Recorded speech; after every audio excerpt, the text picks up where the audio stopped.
Você precisará perseverar e prosseguir. A sua história de vida não é realmente muito diferente das outras pessoas. Talvez seja uma variedade diferente, mas a questão principal é que todos nós somos feridos. Eu não quero soar depressiva, mas provavelmente nós ainda seremos feridos. Eu creio que estou falando a verdade. Todos fomos feridos. De formas diferentes. Mas todos nós já fomos. Eu estava conversando um dia desses com um jovem. E o mais interessante, um jovem que... Muitas vezes as pessoas pensam, cara, você nunca passou por nada, mas... Todo mundo chega lá de alguma forma, com certeza. Na verdade, ele já passou por algumas coisas devastadoras, mas nem sempre só coisas que todo mundo já sabe. A questão é que todos nós devemos colocar nossa confiança em Deus. Todos nós precisamos vencer o diabo, todos precisamos perseverar, todos devemos recusar a desistir. Em algum ponto das nossas vidas, todos nós precisamos aprender a superar a dor dos sentimentos, senão nós nunca alcançaremos a vitória, porque provavelmente Satanás usa os sentimentos mais do que tudo para impedir as pessoas de progredirem. Otmani é um homem que eu já li muitas matérias dele. E ele fala que o inimigo número 1 dos cristãos são as emoções. Existe uma tentação quando você é ferido de culpar as outras pessoas. Bem, você devia fazer isso ou aquilo, ou você não podia fazer isso ou aquilo. Ou você devia mudar para que eu possa ser feliz. A mensagem de hoje é: pare de culpar as outras pessoas. E assuma a responsabilidade e reconheça os seus próprios sentimentos. E as suas próprias atitudes. Mas isso é muito difícil, porque eu não tenho nenhuma dificuldade para encontrar algo errado em você. Mas é muito doloroso para mim quando eu preciso encarar a verdade sobre mim mesma. A questão é, não importa o que o meu marido seja, eu não posso mudá-lo, eu não posso. Não importa o que eu ache de errado com meus amigos, meus vizinhos, meus filhos, eu não posso mudá-los. Só Deus pode ver o interior das pessoas e mudá-las.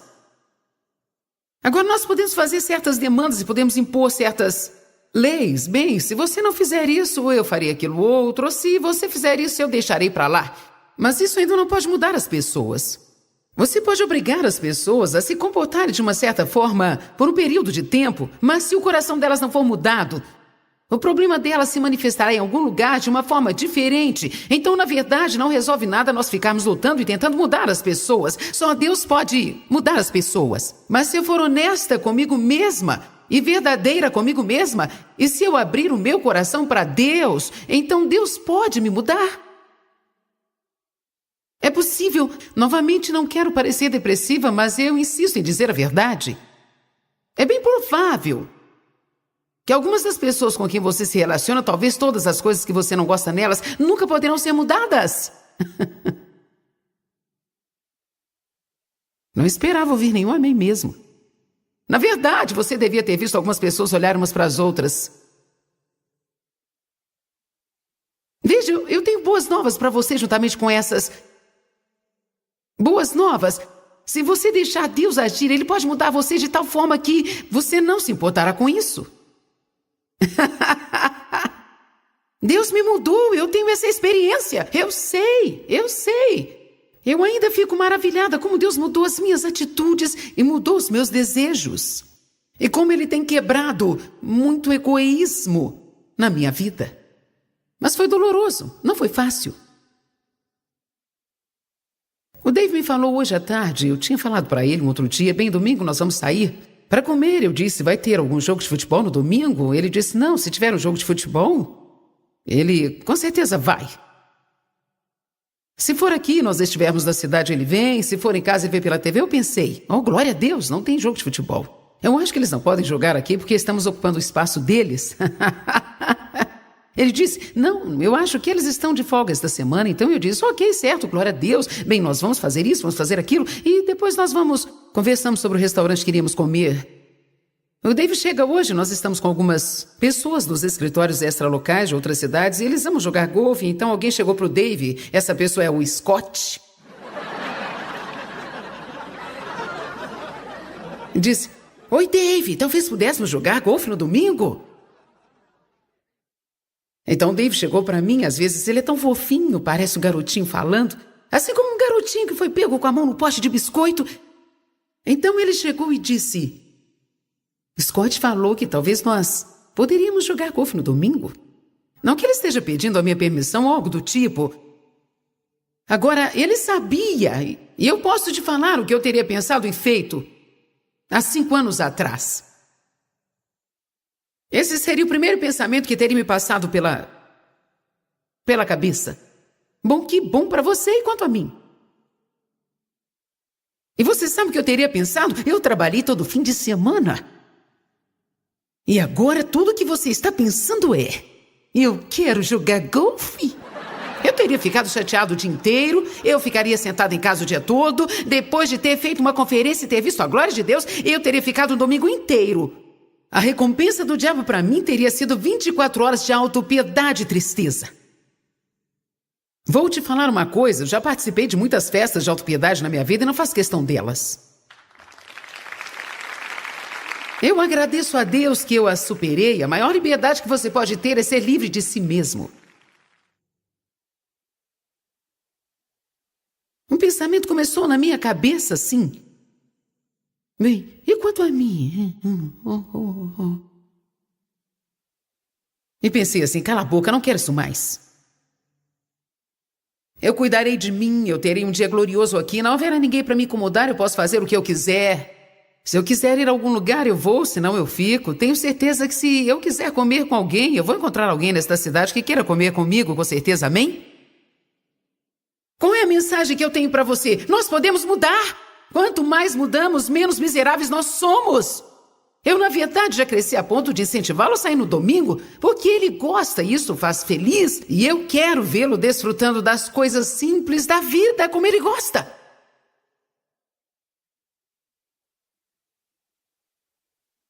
Eu quero te falar uma coisa, a uma longa distância do lugar em que eu comecei, porque eu só pensava que todo mundo tinha que me fazer feliz. Sabe quando isso começou a mudar? Quando eu comecei a assumir a responsabilidade das minhas atitudes e parei de dar a ele a responsabilidade de me fazer feliz. Foi quando começou a mudança, quando eu finalmente disse: sabe de uma coisa, na verdade você não tem obrigação de me fazer feliz, eu vou ser feliz independente do que as pessoas façam. Porque se a alegria do Senhor é a minha força, então eu posso tê-la o tempo todo na minha vida, independentemente do que você faça por mim. Não seria patético? Seria entregar de mãos beijadas para o diabo se eu viesse aqui todo fim de semana e fizesse essas coisas e depois ficasse o domingo inteiro sentindo pena de mim mesma? Isso não seria uma coisa estúpida demais? Os demônios não estariam rindo de mim? Nós podemos mudar, mas só depois que estivermos dispostos a superar a dor do passado e realmente assumir nossos relacionamentos, as nossas próprias atitudes, nossa mentalidade e nossos sentimentos. Todos nós já fomos machucados: abuso, rejeição, abandono, traição, desapontamento, julgamento ou crítica. Eu quero que você escute essa afirmação.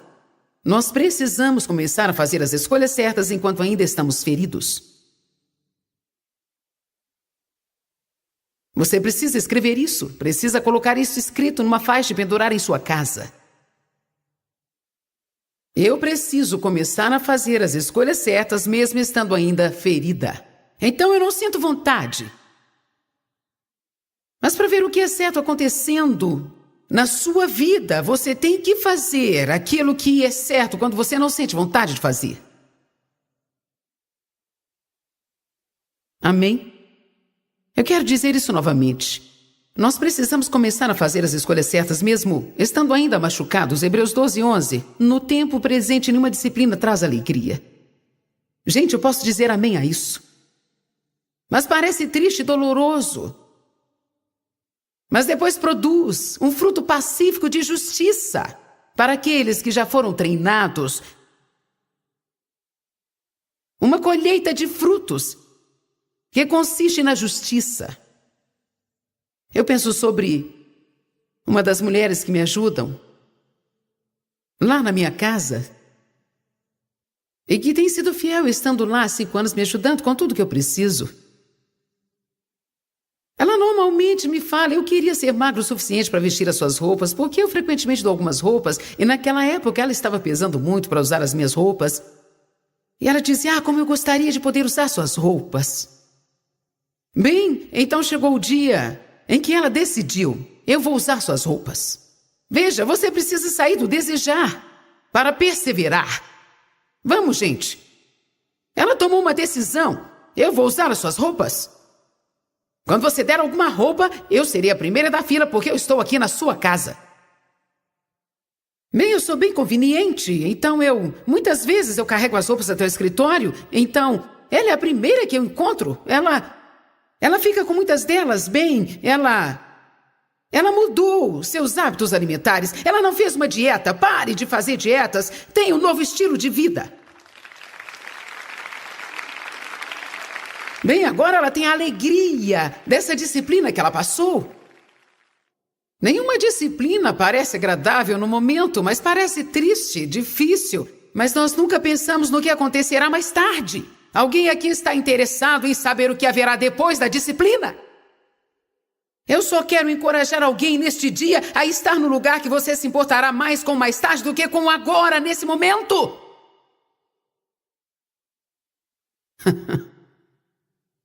Saia das dívidas. Perca o peso que você quer perder. Coloque sua casa em ordem. Limpe a sua casa. Mude a mentalidade dos seus filhos. Você pode pensar que talvez seja mais fácil dizer, deixe-os do jeito que estão. Bem, espera até você ter 5 ou 6 adolescentes levados que te deixam louca e é tarde demais para você fazer alguma coisa para mudar a mente deles.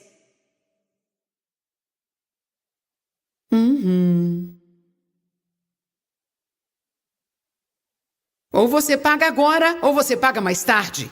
Mas todo mundo tem que pagar mais cedo ou mais tarde. Aleluia. Isso aqui é algo vindo do céu, não está nas minhas anotações. Eu gosto disso. Você paga agora, ou você paga mais tarde. Nós teremos que pagar mais cedo ou mais tarde. Amém? Bem, eu queria ser magra. Eu queria não ter dívida. Eu queria ter um carro bonito, queria ter uma casa bonita, queria ter um ministério. Pare com isso.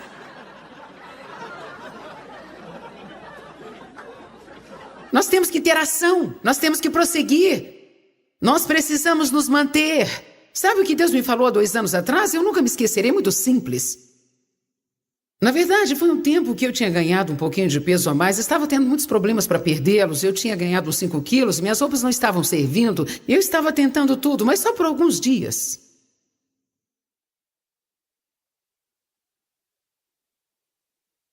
Por poucos dias eu não comia gordura, e depois eu ficava comendo apenas 900 calorias, depois de alguns dias eu comia proteína, e depois de alguns dias eu tentava uma outra coisa. E eu pensava, nada está funcionando! Bem, é o meu metabolismo que está descontrolado, meus hormônios estão loucos e nada está dando certo para mim.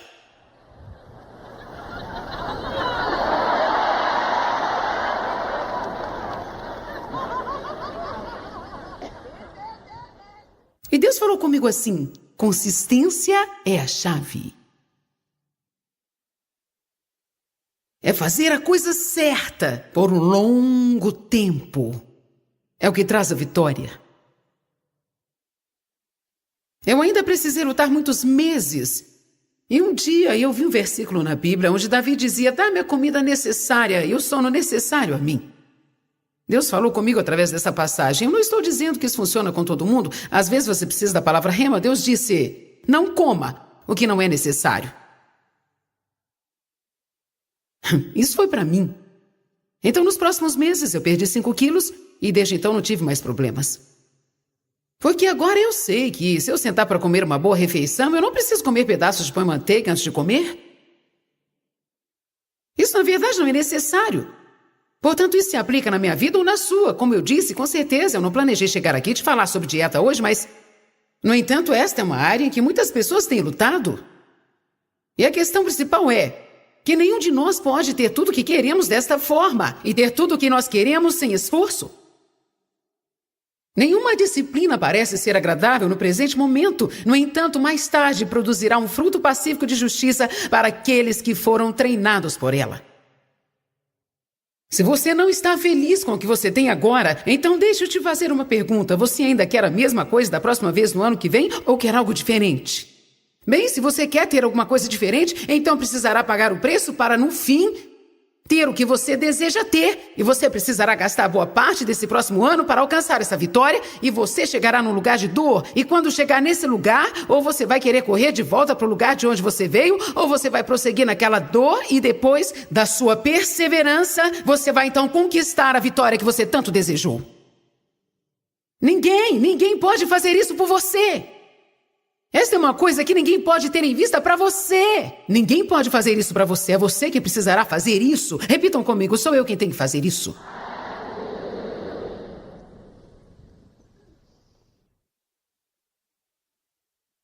Uma das coisas que nos impede de movermos na direção certa, uma das coisas que nos encoraja a atravessar os momentos difíceis é a promessa da recompensa. Quando você ficar desencorajado, eu queria te dar alguns versículos da Bíblia que você deveria olhar. Porque o preço que você tem que pagar valerá a pena no final. A recompensa está chegando. Isaías 61, 7 a 8. Ao invés de sua antiga vergonha, você terá uma recompensa dobrada. A palavra recompensa significa recompensar, significa pagar. Mas, na verdade, significa pagamento pelas feridas passadas. Recompensa é uma palavra que significa o mesmo que compensação. É como uma indenização de trabalho, que é algo que você recebe quando você foi ferido no seu trabalho. Deus me falou, você trabalha para mim, se você for machucada, eu te pagarei.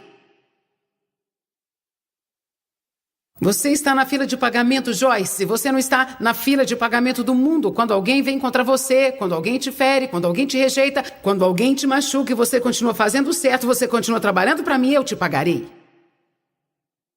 Isso trouxe uma grande mudança em minha vida. Eu percebi que eu não precisava ficar guardando coisas contra as pessoas que vinham contra mim. Elas, na verdade, não podem me pagar. Elas não poderiam me dar o que tomaram de mim, mas Deus pode me dar muito mais do que tomaram.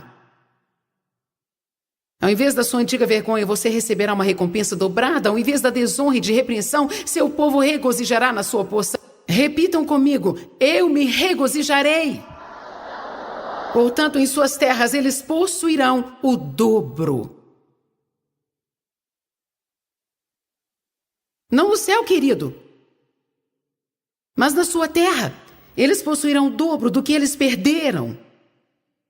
E a alegria eterna será deles, porque eu sou o Senhor que ama a justiça. A próxima promessa de recompensa está em Joel 2, 25 e 26. Então eu parafraseei aqui. Eu restituirei os anos consumidos pelo gafanhoto. E comerás abundantemente, ficarás satisfeito.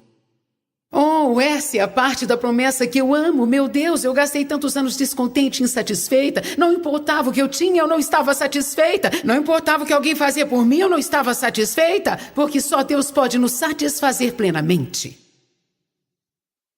Até que você aprenda isso, você será miserável. Deus me falou, e Ele está falando para você, Joyce, todos esses anos que você perdeu, todos esses anos que você perdeu da sua infância, todos esses anos que foram roubados de você, eu restituirei. Esses anos, e você comerá em abundância e ficará satisfeita. E louvará o nome do Senhor, e meu povo nunca mais será envergonhado. Essas são as promessas. Quando você estiver cansado e fraco de perseverar, você precisa ler Hebreus 11, 6. Deus é galardoador daquele que diligentemente o buscam. Abre Gênesis 11. Deus pode estar permitindo algumas coisas acontecer na sua vida. E Deus pode estar pedindo para alguns de vocês fazerem coisas que vocês não sentem nenhuma condição para fazer, mas eu quero te dizer que se você perseverar e prosseguir e atravessar isso, Deus tem uma recompensa. A promessa de recompensa é tremenda.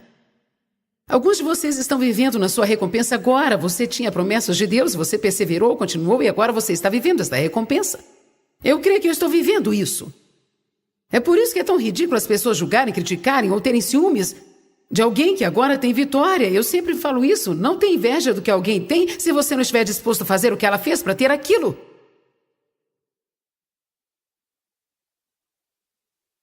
Verso 31. E Terá, que era pai de Abraão, isso é muito interessante para mim, tomou Abraão seu filho, tomou Aló, filho de Arã, seu neto, e Sarai, sua nora, esposa do seu filho Abraão. Você já deve ter ouvido muito sobre Abraão e Sara, mas talvez nunca sobre Terá.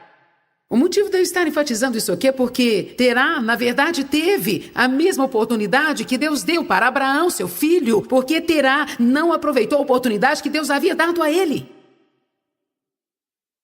Nós nos perguntamos por que alguém recebe alguma coisa, talvez isso seja porque nós tivemos a mesma oportunidade e deixamos passar. Vamos! Então eles subiram juntos da terra de Ur dos Caldeus para a terra de Canaã, mas esses mas nos pegam. Mas quando eles chegaram em Harã, marca essas próximas 3 palavras, e eles ficaram lá. Eu odeio isso. Eles começaram em algum lugar, foram até a metade do caminho, e quando sentiram dor, eles pararam. Eles pararam por algo bem menor do que o que Deus tinha para eles, porque eles não quiseram passar pela dor. Alguém precisa dessa mensagem nessa noite.